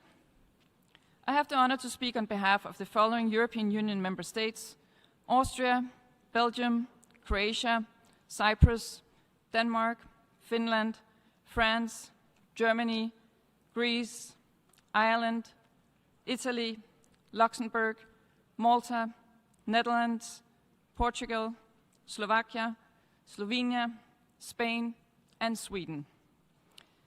President, as in previous occasions, I reiterate today our conviction that the economic, commercial, and financial embargo imposed by the United States on Cuba has a damaging impact on the economic situation of the country and negatively affects the living standard of the Cuban people. We should not forget that external trade and foreign investment, which are de facto undermined by the embargo, can play a crucial role in setting the country on a path towards modernization, reforms, and sustainable growth, and help the population overcome the economic hardship it endures. The embargo continues to restrict Cuba's ability to import essential commodities for its economy and population, including, among others, pharmaceuticals, medical devices, and other medical supplies. We consider that lifting the embargo could make economic reforms more effective and facilitate the opening of the Cuban economy to the benefit of the Cuban people. We remain concerned about the human rights situation in Cuba, in particular following the events of July 2021, about the severe judgment issued by Cuban courts so far, and about the respect of civil and political rights. We therefore reiterate our call on the Cuban government to fully grant its citizens internationally recognized civil, political, and economic rights and freedoms, including freedom of assembly, freedom of expression and demonstration, and free access to information, to release all political prisoners and those arbitrarily detained, to ratify the UN Covenant for Civil and Political Rights and the Covenant for Economic, Social, and Cultural Rights, and to extend a standing invitation to all UN special procedures to visit Cuba. We strongly emphasize the importance of upholding the UN Charter and respecting the sovereignty, independence, and territorial integrity of all UN members, and urge Cuba to stand in full solidarity with those fundamental principles and work together for their defense. All states have a duty to prevent and not to facilitate violations of international law. In light of reports regarding the alleged participation of Cuban nationals in Russia's war of aggression against Ukraine, we strongly urge Cuba to take all necessary and effective measures to prevent its nationals from joining Russian military forces involved in this war. We call for full accountability for war crimes and the most serious crimes committed in connection with Russia's war and aggression against Ukraine. We deplore the exploitation of the economic difficulties of people in developing countries to lure them into participating in a war of aggression in violation of the UN Charter. We further believe that empowering civil society is essential for the promotion and protection of all human rights, and call upon the Cuban government to open spaces for constructive and inclusive dialogue without preconditions with the whole spectrum of civil society actors on the island. We consider that positive change in Cuba is best brought about by closer engagement at all levels: government, economy, civil society, but also through people-to-people exchanges. We therefore welcome any measures towards this end, including those aimed at easing restrictions on family remittances and travel to the islands, and at ensuring the availability of full consular services. The designation of Cuba as a state sponsor of terrorism and its maintenance on the US list until today has led to additional obstacles to international financial transactions with the island. We therefore call for its removal. Beyond the damaging impact of the embargo and the SST listing on ordinary Cubans, US sanctions and other administrative and judicial measures are also negatively affecting EU economic interests. We have firmly and continuously opposed any such measures due to their extraterritorial application and impact on the European Union in violation of commonly accepted rules of international trade. We cannot accept that such measures impede our economic and commercial relations with Cuba. We strongly reject the US activation of Title III and IV of the Helms-Burton Act in April 2019. This breaches the commitments made by the US in the US-EU agreements of 1997 and 1998.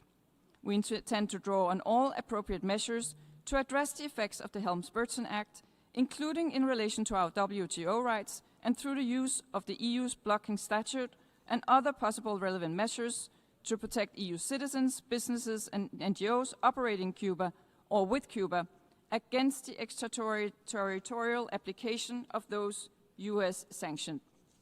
Madam President, international cooperation, frank and sustained dialogue, and closer, even critical, engagement are the way to go with Cuba. The provisional application of the EU-Cuba Political Dialogue and Cooperation Agreement is now in its 8th year. We are enhancing dialogue and cooperation also on issues on which we have fundamental differences.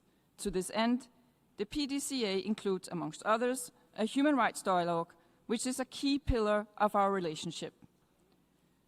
In order to overcome the current economic and social crisis, we call on Cuba to ensure that its reform agenda includes the necessary economic, judicial, and social reforms and is implemented in a manner that addresses the key concerns of the Cuban population and meets the legitimate democratic aspirations of the Cuban people for more opportunities to participate in the shaping of the country's future.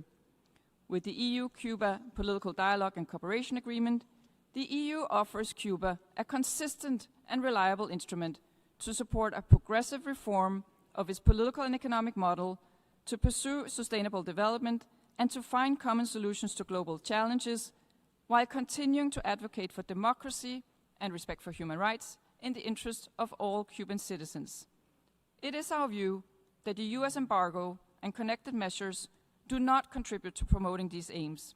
Against this background, we voted in favor of the draft resolution. I thank you. I thank the Speaker of Denmark. I now give the floor to the Speaker of Sri Lanka, followed by Australia and the United States. Thank you, Madam President. Sri Lanka aligns itself with the statements delivered by Uganda on behalf of the non-aligned movement and Iraq on behalf of the Group of 77 and China, and wishes to make the following remarks in its national capacity. Sri Lanka remains deeply concerned by the continued imposition of unilateral coercive measures against Cuba for over 6 decades, which run counter to the principles enshrined in the Charter of the United Nations and the norms of international law. It is evident that the unilateral actions imposed on Cuba had negative consequences for the well-being of the civilians and for the economic and social development of the country. In this context, Sri Lanka voted in favor of the resolution A/80/L.C titled Necessity of Ending the Economic, Commercial and Financial Embargo Imposed by the United States of America against Cuba, along with 164 other countries. Madam President, Sri Lanka is concerned by the barriers created by this embargo, particularly in the area of procurement of medical supplies, vaccines, and essential equipment, especially during health emergencies. The humanitarian consequences of such restrictions are unacceptable. Access to health care must not be politicized or constrained by extraterritorial economic measures. We also noted the impacts of the embargo on the food and agriculture sector in Cuba.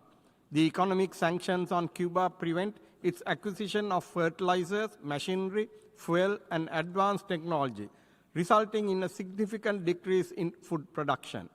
Such obstructions to progress in the agriculture sector in Cuba have a direct impact on its effort to reach food security in the country.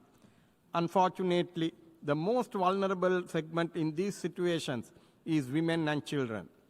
At a time when the world is collectively taking action to end global hunger, we should not use sanctions to promote hunger in another country. Madam President, we believe the time has come to lift this embargo. There is no doubt that this embargo hinders Cuba's pathway to sustainable development, violates fundamental human rights of Cuban citizens. The blockade had incurred billions of losses to the Cuban economy. Regardless of the intention of the embargo, the reality is clear. It is ordinary citizens who suffer the most. Therefore, Cubans should get equal opportunities as people in other nations. Their right to health, right to food, and the right to education have to be respected. Free flow of trade should be allowed. Humanity over hatred should prevail.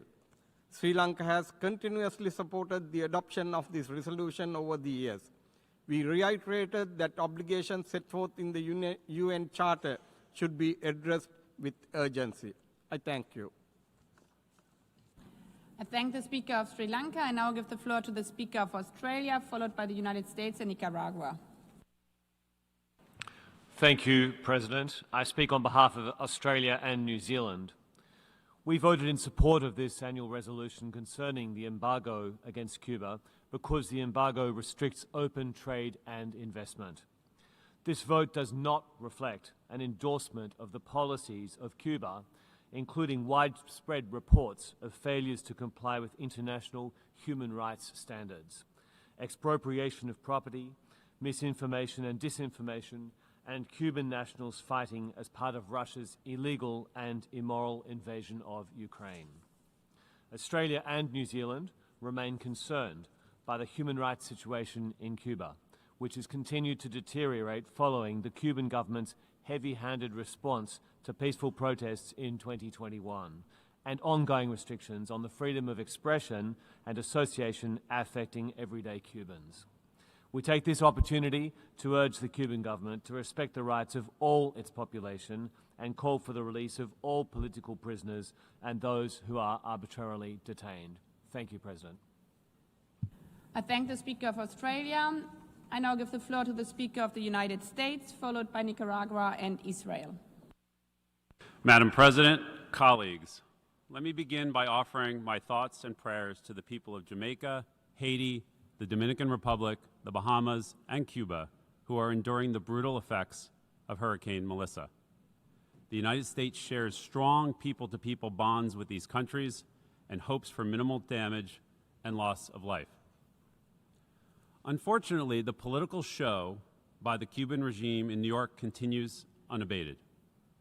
Yesterday, we witnessed a shameful breach of decorum in this hall. It's obvious the truth hurts because the Cuban delegation attempted to interrupt our speech in order to prevent the truth from being heard.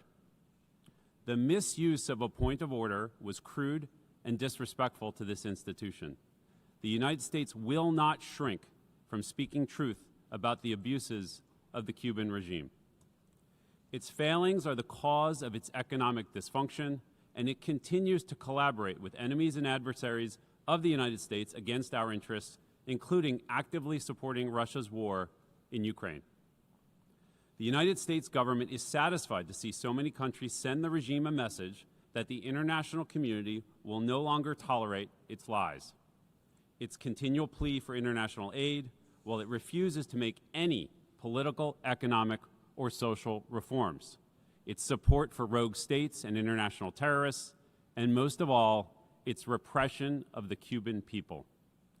The regime is now at a crossroads. It can double down on the failed policies of its past, which will lead to more suffering on the island and more international isolation. Or it can finally abandon its failed, discredited Marxist-Leninist policies and restore to its people their fundamental freedoms.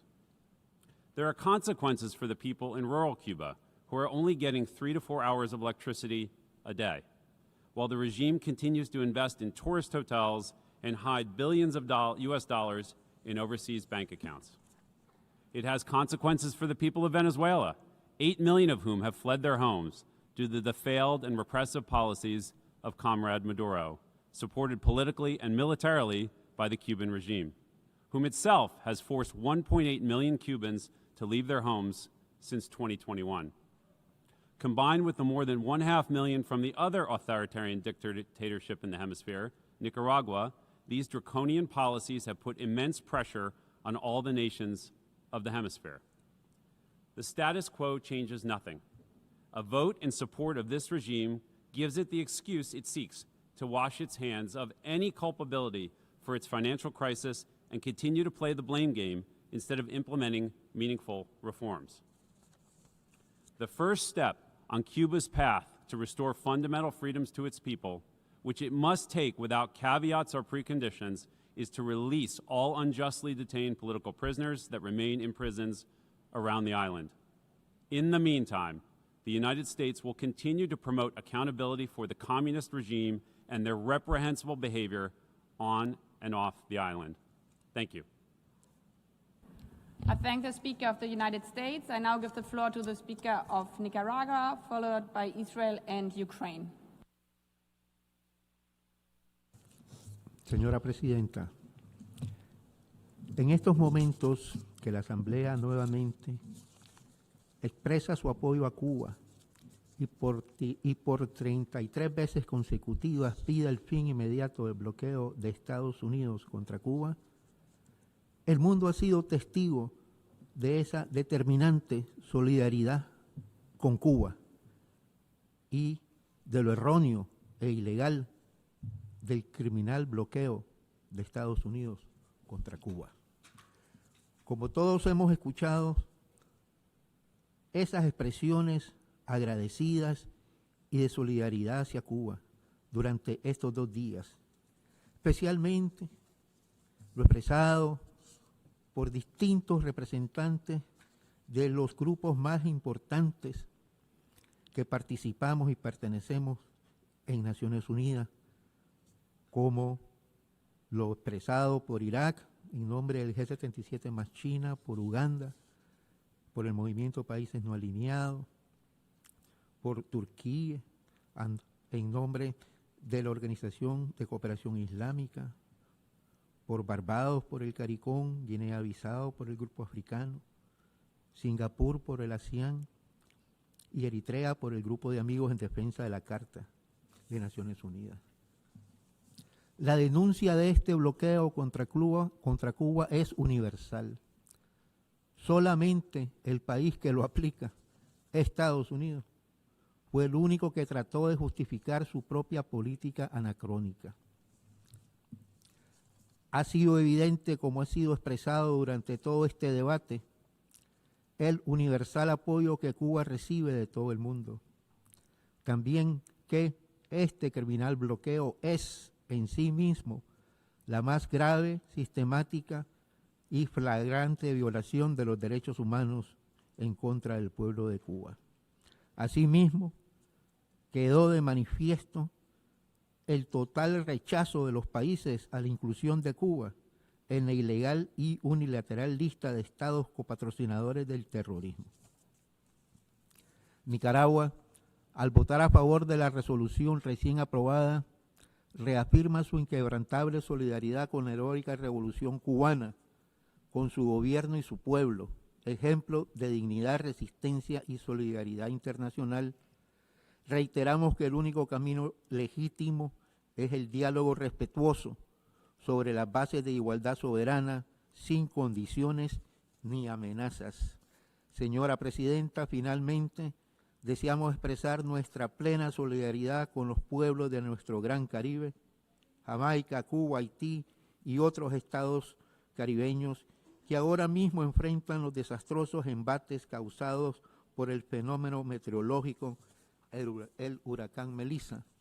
Nuestras condolencias a las familias y gobiernos por las pérdidas de vidas.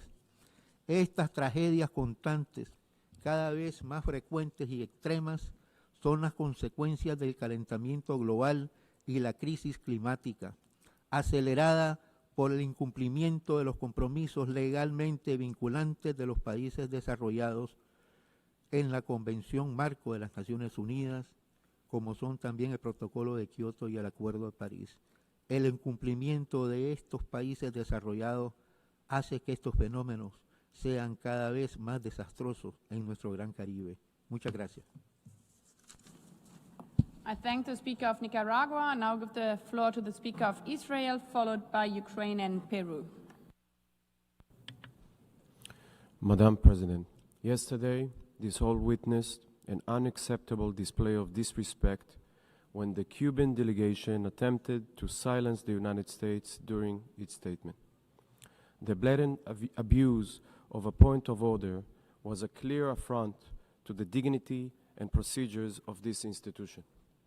It is very unfortunate, though not surprising, to see such misuse of procedural rules in an attempt to undermine the core values of the United Nations, including freedom of speech. Thank you. I thank the Speaker of of Israel. I now give the floor to the Speaker of Ukraine, followed by Peru and Romania. Madam President, Ukraine voted against the draft resolution L.6. This decision reflects our growing concern over Cuba's involvement in Russia's war of aggression against Ukraine. Let me be clear, this vote is not against the Cuban people. On the contrary, we deeply value the Cuban nation, and we respect its right to live in prosperity. For many decades, Ukrainians and Cubans have been connected by genuine human bonds. Our vote is against the inaction of Cuba's government in the face of recruitment of its citizens into Russia's military, which brings death and devastation to Ukraine. There is no secret that since 2022, to sustain its aggression, Russia has been actively recruiting foreign citizens to fight in its ongoing war against Ukraine. Among them, nationals of the Republic of Cuba constitute the largest group of mercenaries serving in the Russian army. I repeat, the largest group. Our defense forces have taken numerous Cuban nationals as prisoners of war fighting alongside Russian troops. At least several thousand Cuban citizens have signed contracts joining the ranks of soldiers directly engaged in combat operations on Ukrainian soil. This massive recruitment is not a matter of isolated Cuban individuals acting on their own. No, it's a systematic practice involving illicit networks that operate openly with the knowledge and, we must conclude, with tacit condemnation of the authorities in Havana. Madam President, Cuban citizens are drawn into Russia's war through deception, financial incentives, or ideological motives rooted in Moscow's narrative of the so-called historic brotherhood. Russia tries to justify these activities by portraying its military invasion as an alleged anti-colonial struggle.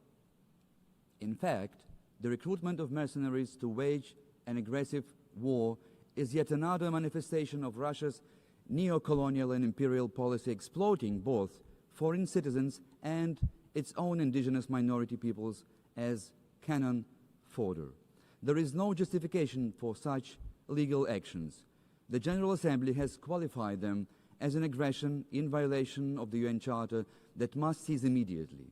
Yet the principles of the Charter do not appear to guide Cuba, whose president wished Putin success in special military operation against Ukraine. Let me ask bluntly, what kind of success does Havana wish to Moscow? Success in annihilating Ukrainians, success in destroying energy infrastructure on the eve of winter, or success in causing an environmental disaster. That is precisely what Russia has been doing in Ukraine with the support of Cuban mercenaries serving in the ranks of the Russian army. Madam President, this massive recruitment of Cuban mercenaries must be taken very seriously. It is often carried out through a network of companies that maintain connections with local criminal groups and corrupt officials. Despite all the statements that we heard of Cuba's government rejecting claims of its involvement in Russia's war of aggression against Ukraine, the systematic deployment of Cuban citizens has not been interrupted. Cuba's declared zero-tolerance policy towards mercenarism is just a fairy tale that clearly contradicts the facts on the ground, as the number of Cuban mercenaries remains very high. Madam President, let me conclude. The unwillingness of Cuba's government to stop massive recruitment of its nationals in the Russian war against Ukraine constitutes complicity in aggression and must be condemned in stronger terms. For this reason, Ukraine voted against the draft resolution L.6. Thank you. I thank the Speaker of Ukraine. I now give the floor to the Speaker of Peru, followed by Romania. Gracias, Presidenta. Mi delegación manifiesta en primer lugar su solidaridad con el pueblo cubano y otros pueblos del Caribe por los embates que sufren en este momento por el huracán Melissa. El Perú ha votado hoy a favor de esta resolución, guiado por una convicción constante: el respeto al derecho internacional y a los propósitos y principios consagrados en la Carta de las Naciones Unidas. Estos fundamentos, que incluyen la igualdad soberana de los Estados, la no intervención en los asuntos internos, la solución pacífica de las controversias y la cooperación internacional, son los pilares esenciales del orden internacional y constituyen elementos fundacionales de la política exterior peruana, que es una política de Estado. Conforme al marco jurídico internacional, únicamente el Consejo de Seguridad está facultado para establecer medidas coercitivas en ejercicio de su mandato en materia de paz y seguridad internacionales. Esta es una posición que el Perú ha defendido tradicionalmente y es el único camino para honrar y consolidar a las Naciones Unidas, cuyos 80 años de fundación acabamos de conmemorar hace pocos días. La coherencia en la aplicación de estos principios contribuye a fortalecer la credibilidad del sistema multilateral. Al votar a favor, tal como lo ha hecho de manera consistente durante más de 3 décadas, el Perú reafirma su compromiso con una política exterior constante y previsible, sustentada en el respeto a la Carta de las Naciones Unidas.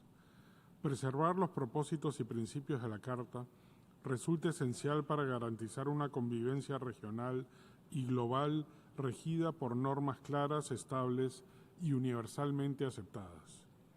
Señora Presidenta, el respeto a la soberanía y a la no injerencia debe complementarse con una atención permanente a la situación de los derechos humanos y las libertades fundamentales en todos los países, sin distinción.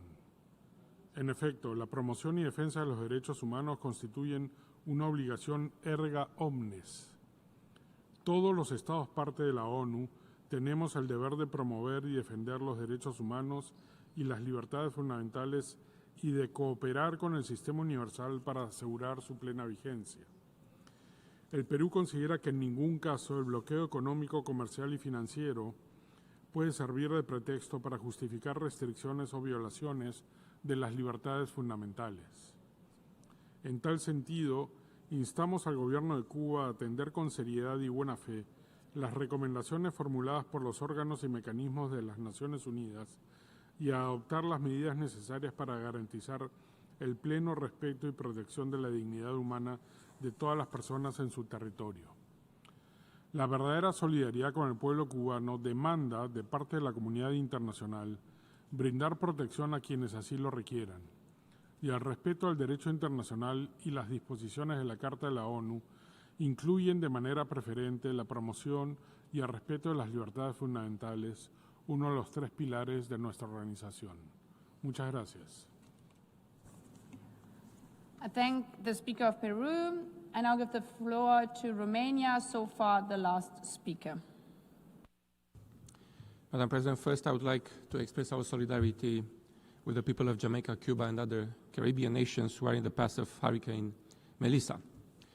Madam President, Romania has been supporting this resolution for the past decades, acknowledging the impact of the embargo on the Cuban people, as we have consistently explained every time this resolution was brought to the General Assembly. This year, however, Romania abstained in light of recent information regarding significant participation of Cuban nationals alongside Russian Federation forces in its aggression against neighboring Ukraine. As we have clearly stated during relevant debates in the Security Council and the General Assembly, such foreign involvement in an illegal war of aggression is a blatant violation of the UN Charter and international law. We therefore call on the Cuban government to take necessary measures to discontinue the participation of its nationals in this unjustified war, widely condemned in this very hall, including through several resolutions. Thank you, Madam President. I thank the Speaker of Romania. We've heard the last speaker in explanation of vote. After the vote, the exercise of the right of reply has been requested. May I remind members that statements in the exercise of the right of reply are limited to 10 minutes for the first intervention and to 5 minutes for the second intervention, and should be made by delegations from their seats. I call on the representative of Cuba. Muchas gracias, señora presidenta. Señora presidenta, el gobierno de Estados Unidos no conoce otra forma para justificar su política hostil contra Cuba que recurrir a constantes mentiras. Todos sabemos que el gobierno de Estados Unidos es un mentiroso patológico, pero no engañan a nadie. Está claro que no les preocupa en lo más mínimo la suerte de nuestro pueblo ni sus derechos humanos, que el bloqueo socava como nada más lo hace. Tampoco les interesa la paz regional que amenazan con su irresponsable despliegue militar en el Mar Caribe. Con tal de provocar sufrimiento al pueblo de Cuba, son capaces de encarar el aislamiento reiterado en esta Asamblea General. Con total cinismo, pretenden culpar a nuestro gobierno de desviar la atención de los efectos integrales de su política sostenida de asfixia. Nadie puede dudar de la capacidad de los Estados Unidos para golpear la estabilidad económica de cualquier país. Así se evidencia actualmente con la imposición de aranceles a numerosos países del mundo. En nuestro caso, lo llevan haciendo por más de 60 años. Señora Presidenta, la injustificable permanencia de Cuba en la arbitraria, fraudulenta y unilateral lista de estados supuestamente patrocinadores del terrorismo es una medida dirigida a fortalecer la política de máxima presión contra nuestro pueblo. Todo el mundo sabe, incluyendo las agencias de seguridad de los Estados Unidos, que Cuba no patrocina el terrorismo y que, por el contrario, hemos sido víctimas de este flagelo, particularmente del que se ha organizado, financiado y protegido desde territorio estadounidense. Estados Unidos tergiversa de forma deliberada la cuestión de los derechos humanos en Cuba. No hay violación más flagrante, masiva y sistemática que el bloqueo de los Estados Unidos contra Cuba. Estados Unidos no tiene autoridad moral alguna para dar lecciones en derechos humanos, ni a Cuba ni a nadie. El gobierno de ese país es responsable de ejecuciones extrajudiciales, secuestros y torturas.